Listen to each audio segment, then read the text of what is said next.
Welcome to the Sustainable Business Radio Show and Podcast, where you'll learn not only how to create a sustainable business, but you'll also learn the secrets of creating extraordinary value within your business and your life. The sustainable business is all about creating great outcomes. Here's your host, certified financial planner, student, entrepreneur, and private business expert, Josh Patrick. Today's podcast features John Crabbe, the owner and founder of the Vermont Tent Company. Several years ago, John started down the road of setting up his company to be bought by his managers. He's now ready to leave his business, and John is going to tell us how he created a team, tested his team, and put the deal together for his managers to be the next owners of his company. Let's get right to it and find out what John did. John, welcome to the show. Thanks so much for joining us today. Well, thanks, Josh. I appreciate it. It's been a great run for 38 years of doing this business, and I'm very excited about exiting, actually, and trying to do other things now. Okay, so let's talk about this. When did you start the exit process? Well, I did other businesses at the same time I was doing Vermont Tent and the startup, but I always thought, this will be a summertime business only. I got to keep doing my other things and catering and such. And then in about 85, it started really taking off a little bit more, and 86, 87, it grew even more, and I decided that I was going to put all my effort into this. And to do that, I needed to hire for the first time a year-round employee. And so I hired my first year-round employee back in 87, who is still with me. And that person really made us grow another leap, and then we ended up hiring another person. But through that time, after the first person, I realized that if I'm going to keep this person, I couldn't afford back then to pay him the big wages that he could have gone out and get. He was a college graduate, smart guy, that I realized I needed to do something to keep this person on and keep future people on. So I just read a book about Springfield Manufacturing. They were one of the first companies to do an ESOP. And I thought, okay, maybe if we offer stock to them. So I went to the two guys that were with me at the time, and I said, listen, how about if I give you a share of stock? And I started at 1% a year for 5 years to get them, and then they were going to get vested. And at the time, we were small enough, I couldn't afford to do an ESOP. Back then, an ESOP was expensive just to start up, and we were still a startup company, so I couldn't do it. So I offered them that, and sure enough, it worked, and they jumped in the chance to earn some stock. And they've been with me ever since, the key employees. So that's how it started in the very beginning, and I did it mostly to keep the employees on. It wasn't really so much the exit strategy at the time. But over the years, as we got mature and we were growing, I said, listen, guys, at 65, I'm ready to quit. Let's start planning that. And that year, when I turned 65, which happened to be last year, let's start we started the process before that, but let's finish it up when I turned 65. So we've been working toward it for many years. When did you decide you wanted to just sell to your managers versus selling to a third party? Well, I think in the very beginning, I've tried to do socially conscious things. I give a lot to nonprofits. I really try to work with my community and stuff. And I really thought that I wanted to sell it to my employees because they would take it on to that. Well, a couple things happened. I mean, I've done a lot of reading over the years, but one of the things I read was Jim Collins' books, both The Built to Last and Good to Great. And I said, I'd like to be one of those companies that is there 100 years from now. This company's here, and they'll look back and say, wasn't that John Crabbe a smart founder back there 100 years ago? And so that was one of my ideas, that I'd love to be one of those companies. And when you read those books, you think about it, and he gave us good advice about getting the right people on the bus. It was one of the things he talked about a lot. And so I got the right people, and they were trained, and it worked out so well that besides being great managers and helping me grow the business, they were there that I could take the time off. I went and I did a lot of work for our association, the American Rental Association. I was an officer, and then I became the president and then the chairman of the board. And I got the time to be gone 120 days a year to do that for 3 years. And then after that, I started slowing down. So the last 5 years now, I've weaned myself of everybody. I've let them run everything. Started weaning customers off me. I stepped away from the banking and let them deal with the banks all the time. So nobody saw me over the last 5 years. They saw me less and less and less. In fact, last summer, last winter, the last 2 years, I've been taking 1 week a month off, being gone completely out of town, and I golfed 100 rounds of golf. So it made it really easy. And these guys now they're hungry, and they can't wait to get rid of me because they're paying me they realize doing nothing. So it makes them even more eager to finish the deal and get me gone. So one of the things about sustainability, which I think is important, is asking the 100-year question. What does a business look like 100 years from now? And more importantly, what will I be doing differently today if I'm thinking about a 100-year business versus a 10-year business? Did you ever think about that in a conscious manner, or was it just sort of something that came up? No, I did think about it. In fact, I made all the guys read Built to Last and Good to Great so that they would see, here's my vision of where we're going to go. And over the years, we hired a lot of consultants to come in. At one time, you helped me do some things, and then I've hired other consultants that helped us form the team to do coaching for us and mentoring. And so over the years, we've been really working on this for a long time to make everybody fit into the right place and get the team together. And yes, I really did think long term, like I really do want this company to be here 100 years from now, and for people to look back and, and hopefully this next generation that's buying me out is going to continue doing what I was doing. I think that we've been so close. I mean, Lon, my CFO, has been with me 28 years. The other two guys, Mike and Mike, have been with me 24 years. So they've got longevity. They think like I do in some ways, but yet they're a good counterbalance to each other. One's the CFO, wants to do all that.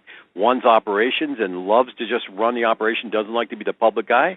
And then there's a public guy who loves being the customer relations, sales, and manages a team up front. They're a perfect combination, and hopefully that was the best thing I did, was hire those three and get the team together, and hopefully they're going to continue doing that for the future. So are those three thinking about what their strategy will be when it's time for them to leave yet, or is it too early for them? I think it's too early for them. I think they're concentrating on getting rid of me first. I mean, their goal right now is working on, all right, let's get this done first. And they're all 20 years younger than me, and even more than that. Some of them were 22. So they're all in their 40s. They've got a lot of time to build the business up, pay me off, and then go to the next level. I think that they know exactly where they're going. They have plans for the growth. We see this industry continue to grow. We're in a small market, so we can't grow huge like some of my guys in Boston and New York and the big cities, but we dominate in Vermont, and that's what we want to do, is dominate in our market. I can say for a fact that you do dominate in Vermont. What have you done as far as discussing financing and, or more specifically, have you guys decided specifically how those three are going to end up buying you out? We have. In fact, we've spent extensive time with both our accountants. They've hired their own accountant and attorney, and I've retained my attorney that was our corporate attorney, but I did go with we went with a third accounting. I hired a new accounting firm, somebody different that did Vermont Tenth's accounting, just to get a different view of it all. We did evaluation. We had 3 different accountants do evaluation. They all came up with within a few dollars of the same amount of money. So we knew our valuation was correct from all the opinions of everybody, and then it was just a matter of how to structure it. Of course, I wanted it 100% stock sale. They didn't want that, so we're trying to do it. We compromised and went half of it as stock sale and half of it is deferred compensation, which works out, fairly good for both of us, I think. I think it's fair. So it was really the accountants. We knew the number, and then it was just a matter of the accountants going back and forth saying, okay, what's the best way to work this? So why would the buyers care if you did a stock sale or deferred comp? Because if it was 100% stock sale, I make out better. I'm in the 22% bracket rather than the 42% bracket as a deferred comp. But what happens for them is if it's a stock sale, they lose all the depreciation. They get taxed more by being 100% stock sale. They'll end up paying a lot of taxes over the next 10 years. So it is a compromise for them because they're still going to pay a little bit more. So we kind of split it down the middle.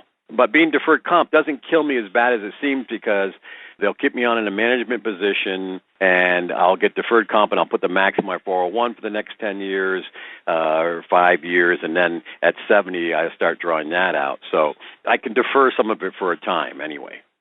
Yes, you can. And there's 2 things that it's important for everyone to think about when they're doing this. Is one, when a buyer uses a stock sale to buy you, you're making it more difficult for them to pay, so there's a higher probability of default. And second of all, when you do deferred compensation, it's not marginal tax that counts. It's what's called average tax rate. And often average tax rate and capital gains rates are not all that far apart, which is probably true with you if I'm not mistaken. Mm-hmm. Yep. So, at any rate, that's just one of those fun things.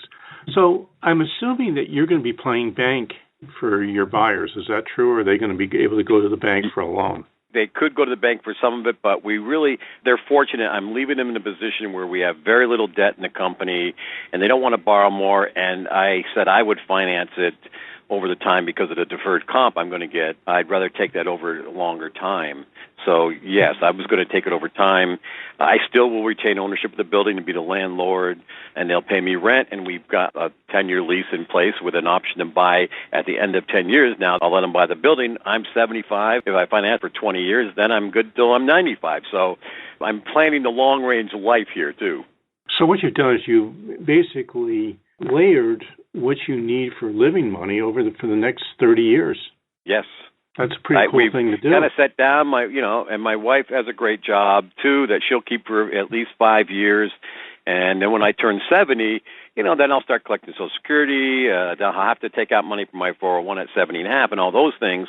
So at that time, we can, that'll be more income at a time. And so I think we have a great plan. I think it's going to work out great. And, you got to knock on wood. I'm very healthy and I feel good. So, we hope to live a long, healthy life and enjoy it. And my wife and I like to travel, and we've done a lot of that every year, and we have a daughter getting married this year, so we'll be staying home this year to do that this June instead of traveling. But no, life is good, and I'm very happy with this situation, and I trust them. The thing about it is, if I was selling to somebody outside the company, I would want all my money up front. I don't want to trust somebody else, but these are guys that I've grown up with.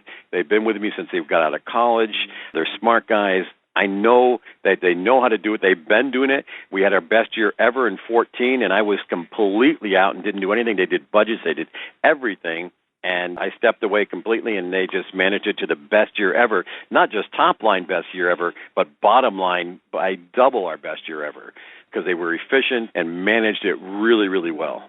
Wow, that's very impressive. So when you finance for these three guys, are you going to require them to treat you as if you were a bank with guarantees and all that kind of stuff? Yes, we will do that. Our lawyer insists on it. We will have the personal guarantees. We'll have the same type of covenants on the loan as they would with a bank. In fact, we've made them give us a budget for the next 10 years so their CapEx can't exceed a certain amount without going back to me. They can't take raises, bonuses, anything like that without me approving. So, yeah, we put all the covenants in that a bank would put in. So it sounds like you've really thought this whole thing through pretty darn well. Well, we've had, the last 5 years of planning. The nice thing is we're close friends enough that we were able to talk about it. We talk about it quite often, and we meet, and we haggle, but there was haggling back and forth about some of the structuring and things like that, some of the perks and what I'm going to keep, and, but overall, we end up being very friendly about it. And there's trust. They trust me to keep my word, which I've kept after having them here all these years, and I trust them to keep running it in an efficient, proper manner. So, yeah, it's a lot of trust between us that wouldn't happen with an outside buyer. It seems that time is a really important factor if you want to do a successful internal sale. It does, because I've seen a lot of people wait too long. I have other friends in the industry that I've been consulting with that waited too long. They waited till they were in their 70s, and then it's too late. There's no chance to do the deal. To sell it when you're too old. So we planned far enough ahead while I was young enough that I think that's a very important thing to plan ahead so that you say, okay, we said when I turn 65, I want to be done day-to-day job. I don't want to be working day-to-day anymore. So we really structured everything to end at that time. And so I guess it really was a long-range plan that this was the plan. And we had a few hiccups. 2008 was a hiccup for every business in the country, 2008 and 9, where we were down, but we came right back and have exceeded the numbers from the biggest year ever. So it worked out. And you're going to have those blips, and even they know that. In fact, they know that, hey, the next 10 years, sure, we could have another recession of some kind, but we've built in some things in their structure, like we've structured it so that if they have one of those years that's really bad, they can defer the comp to me for 1 year if it meets all these. We have a lot of metrics it's got to meet, but if it meets everything, they can defer a year. So that gave them that feeling like, whew, if we have a bad year, John's going to help us out. Well, that certainly makes sense. And it's also my experience with internal transactions that have gone well, they all start early. And you've talked about one thing, which is trust, But the other part is you have to trust them in the fact that they're going to be successful because you're the guy who has the bigger risk than they do, actually. Mm-hmm. Does that make sense? It does make sense because I don't want to step back in, and they know that too. I mean, I don't want to run the company again. I've been out of it for so long that if I had to step back in, if all three of them, if something, God forbid, anything happened, and I had to step back in, it would be hard to step back in and work full-time again after not doing it. You know, I get used to a certain lifestyle, and I don't want to do it again. I've done my 38 years here, and I'm done. I do have other things I'd like to do. I've got some ideas. In fact, I have a think tank with some other guys that have sold their business. We're kind of getting together, trying to do something different. So, I have other things I want to do, and I don't want to step back in. So there has to be that trust that they're going to take it and they're going to succeed. And confidence. The fact that you've been testing them for the last 5 years allowed you to examine how good they are. And from what you said, they may even be better than you were. I think that's the thing that I love best about them. They all are smarter than me in their own thing. And I was the guy that might have put it together, but, I was an entrepreneur that did it bootstrapping and did it the hard way. And, I remember we all go way back to the days of our meeting back in the beginnings when we were together as a group, and it was tough in the early days. And so I've been through all that. They haven't had to do that. They haven't had to do the same struggles, but yet they've learned from me. They've excelled me. They were smarter. They all are college graduates and have exceeded my expectations about for having anybody nowadays stay 28 years with you and 24 years, that's tremendous confidence just that they did that, and loyalty. That's the thing about these guys, too. They're not just employees. They're loyal friends that have been there for me through divorce, through that bad times. No matter what happened with the company where, oh, boy, this is a horrible thing, they've lived through it all, and they've done it, and they've been with me and stuck with me, and I've stuck with them. So, John, if somebody wanted to have a conversation with you about what you did, how would they find you? Well, the best way to find me, I will keep my office at Vermont Tent.